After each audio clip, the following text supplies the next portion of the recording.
안녕하세요. 엘사운드의 김용철입니다. 오늘은 여러분들과 꿀팁에 대해서 나눠보는 시간을 가져볼 텐데요. 오늘은 어떤 주제냐면요, 최근에 이머시브 사운드에 대한 이야기가 예전서부터 있었긴 하지만 최근 들어서 라이브 콘서트, 라이브 현장에서의 이머시브 사운드에 대한 이야기가 좀 있어요. 교회 같은 경우에서도 이머시브 사운드에 대한 적용 사례가 조금씩은 나타나고 있어가지고 이 부분에 대한 어떤 개념적인 이야기를 좀 해드리면 참 좋겠다라는 생각이 좀 들어가지고 잠깐 영상을 찍어보게 됐습니다. 기대 많이 해주시면 감사할 것 같고요. 시작하기 전에 구독과 좋아요는 잊지 말아주시고요. 잠시 영상을 보신 후에 바로 시작을 해보도록 하겠습니다.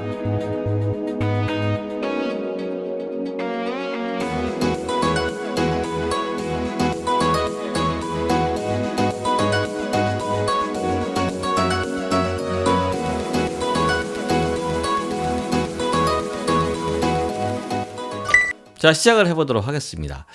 지난번에 어떤 이런 질문이 좀 있어서 이렇게 좀 저 나름대로 한번 찾아보게 되고 관심이 있어 하고, 지난번에 스피어 공연장에 대해서 예전에 한번 찍은 적이 있었잖아요. 거기서의 이머시브 사운드에 대한 관심도, 얼마 전이죠.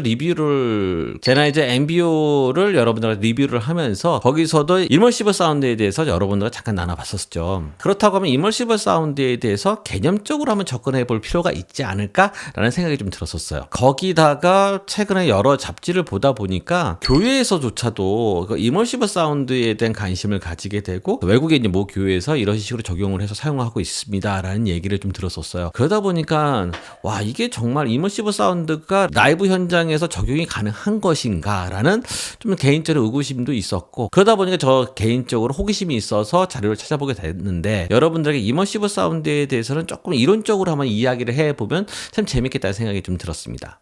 자, 그렇다고 하면 이머시브 사운드라는 게 뭐냐면, 우리가 이제 소리라는 것 자체가 1차원적인 소리가 있고 2차원적인 소리가 있고 또한 3차원적인 소리가 있다고 우리는 얘기를 많이 해요. 1차원적인 소리라는 걸 뭐냐면 레프트, 라이트 양쪽으로 있는 거죠. 이런 평면적인 1차원적인 선 라인 안에서의 소리를 1차원적인 소리라고 얘기를 하고요. 2차원적인 소리는 레프트, 라이트 왔다 갔다 하는 1차원적인 이 소리뿐만 아니라 깊이가 이제 결정이 되는 요것을 이제 2차원적인 소리라고 얘기를 하고, 3차원적인 건 뭐냐면 높이가 이제 정해지는 거죠.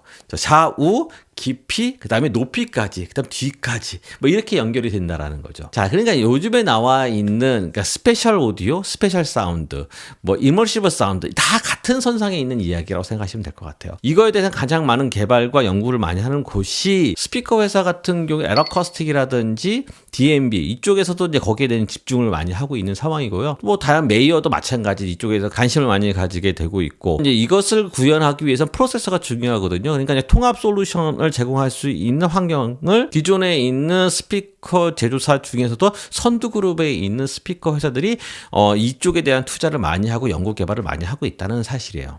자, 일단은 이머시브 사운드, 그렇다고 하면 소리에 대해서 한번 생각을 해볼 필요가 있다는 거죠. 우리가 소리를 들을 때는 귀로 듣는 거예요. 귀로. 자, 그럼 양쪽 귀가 어떻게 생겼냐면, 눈 같은 경우에는 우리가 3D로 인식을 한다라는 거는 이 눈 간에, 그러니까 눈과 눈 사이에 이 간격이 있잖아요. 이 간격을 양한 시차라고 얘기를 해요. 그 양한 시차로 인해 가지고 우리가 보는 것을 입체적으로 볼 수 있다라는 거죠. 이것을 이용해서 3D 영화가 나오는 거고, 이런 매체들이 많이 나왔다라는 거죠. 그렇다면 우리 귀는 뭐냐면, 우리 귀는 양쪽으로 되어 있잖아요. 완전 벌어져 있다라는 거예요. 같은 방향을 보고 있는 것이 아니라 완전히 분리되어 있다라는 거죠. 이 얼굴 중심, 이 코날 중심으로 해서 이쪽과 이쪽 소리가 구분되어 있다라는 거예요. 그렇다고 하면 우리가 이제 정의상 얘기를 많이 하잖아요. 정의상의 위치는 어떤 걸 얘기하는 거냐면, 왼쪽에서 나는 소리가 분명히 이쪽에서도 들려요. 근데 그 레벨 차이가 정의상을 만들기 위하면 얼마큼 차이를 둬야 되냐면, 지금 잠깐 보시는 표와 같이 정의상이 되려면 한 8dB 정도를 더 올려줘야 정의상이 된다라는 거죠. 두 번째는 뭐냐면, 어떤 음량 말고도 또 두 번째는 뭐냐면 시간차도 있을 거라는 거죠. 여기서 들리는 소리가 여기까지 오는데 시간차가 걸린다라는 거죠. 우리가 여기서 들리는 소리와 여기서 들리는 소리를 정의상을 만들기 위해서는 얼마큼 편차가 있어야 되냐면, 얼마큼 편차를 딜레이를 시켜야 되냐면 3.5ms 정도가 돼야지 정상이 된다라는 거죠. 자, 그럼 두 가지를 얘기를 했어요. 음량에 대한 문제, 그 다음에 시차적인 문제. 이 두 가지 때문에 우리는 그 소리 자체를 일머시브하게, 그러니까 3D로 이제 느낄 수 있다라는 환경이 된다라는 거죠. 또 우리 귀파키도 연관성이 있다라는 거죠. 이 귀파키가 그러니까 700Hz 이하의 영역에서는 시차적으로 우리가 소리를 듣는다는 거예요. 그러니까 우리가 이제 이 우퍼와 그러니까 메인 스피커와 우퍼의 얼라이먼트가 중요하다고 얘기를 항상 하는 이유가 뭐냐면, 그러니까 700Hz, 그러니까 낮은 주파수일수록 어떤 시차적인 것으로 인지를 많이 하게 되는 거고요. 높은 주파수로 올라가면 올라갈수록 음량적인 요소들이 많이 영향을 준다라는 거예요. 뭐 엄밀히 따진다면 700에서 한 2kHz까지는 두 개가 합산되어 있어요. 음량적인 거와 시차적인 것에 의해서 정의상을 만들어주는 것이 바뀌게 되는 거고요. 5kHz 이상서부터는 시간차는 배제하고 음량적인 요소로 인해서 우리가 방향성이 결정된다는 거예요. 그렇다면 이것을 우리 구현하기 위해서는 보통 어브젝트라는 얘기를 많이 해요.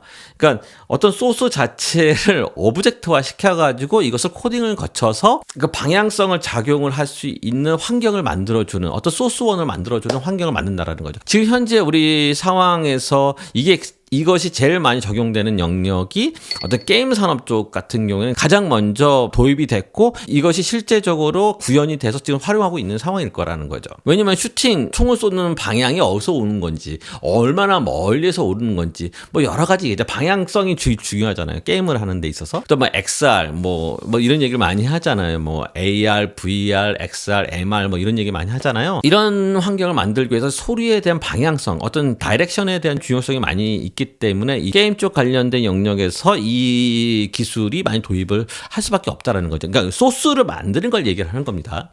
애플 뮤직 같은 경우에는 스페셜 뮤직이라는 카테고리가 따로 있잖아요. 그래서 음원을 만들 때 되도록이면 스페셜 사운드로 해서 만들어 달라고 요청을 많이 한단 말이에요. 애플 뮤직에서는 어떤 스페셜 사운드에 대한 관심을 많이 가지고 있고, 왜냐면 거기에서 애플 뮤직에서 나오가 있는 여러 가지 제품들이 많잖아요. 특히 뭐 에어팟 프로 맥스 같은 경우에도 지난번에 제가 한번 여러분들 설명을 하면서 와, 이건 이 용도로 만들었구나라고 여러분들하고 얘기한 적이 있었잖아요. 마찬가지라는 거죠. 애플 쪽에서는요, 스페셜한, 그러니까 이머시브한 어떤 사운드를 만드는 쪽, 이 소스 자체를 만드는 거에 집중을 하고 있는 거고요. 소비자층에게 적용할 수 있도록 계속 끊임없이 개발하고 있는 상황이라는 거예요. 라이브 현장은 좀 다른 영역이긴 해요. 그러니까 지난번에 스피어, 그러니까 라스베가스의 스피어라는 공연장이 오픈을 하고 첫 공연을 U2가 했다라고 여러분들 잠깐 설명한 적이 있는데, 야, 거기는 정말 대단했거든요. 왜냐면 그게 가능한 게 뭐냐면 스피커가 어마어마한 스피커가 이제 달려가지고 빔포밍을 시켜가지고 어느 자리에서도 그 이머시브한 느낌을 줄 수 있도록 만들었다라는 거죠. 정말 대단한 거죠. 근데 조금 이게 이제 예를 들자면 그런 얘기를 많이 클래러티하다라고 얘기를 해. 많은 사람들이 와, 명료하다.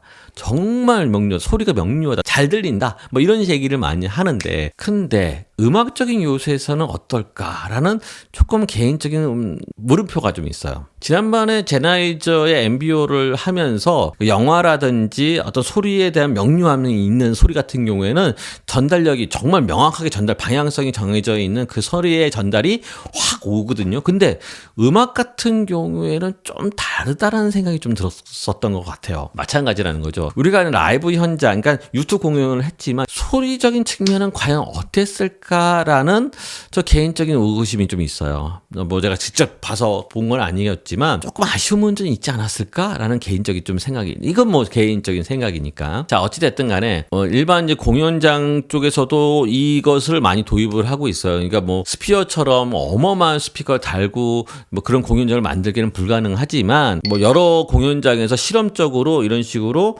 구성을 이머시브 사운드를 제공하고 있는 환경을 만드는 경우가 많다라는 거죠. 모 교회 같은 경우에도, 최근 교회 같은 경우에도요, 여러 개의 스피커 앞에, 그러니까 전면 쪽에도 여러 개의 스피커를 놔가지고 이것을 이제 이머시브한 사운드로 이제 만들어서 제공을 하고 있다라는 거죠.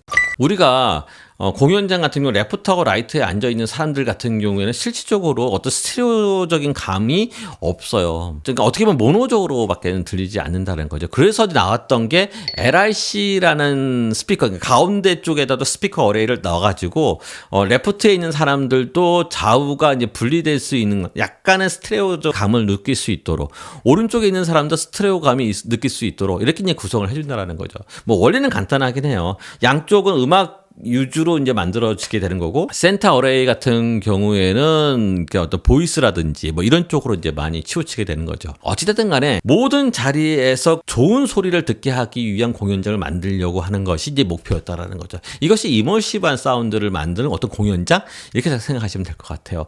지금 솔직히 저도 궁금하긴 해요. 이제 어떻게 발전할 것인지, 어떻게 진행될 것인지에 대한 저 개인적으로 궁금하긴 합니다. 자, 그거에 대해서는 다음번에 또 어떤 좋은 자료가 있다고 하면 그 자료를 근거로 해서 또 여러분들과 나눠보는 시간을 가져볼까 합니다. 오늘의 영상이 여러분들에게 많이 도움이 됐으면 좋을 것 같고요. 다음번에 좋은 내용이 있다면 그것을 가지고 또 찾아뵙는 시간을 갖도록 하겠습니다. 다음번에 만남을 기대하면서 준비하도록 하겠습니다. 고맙습니다. 감사합니다.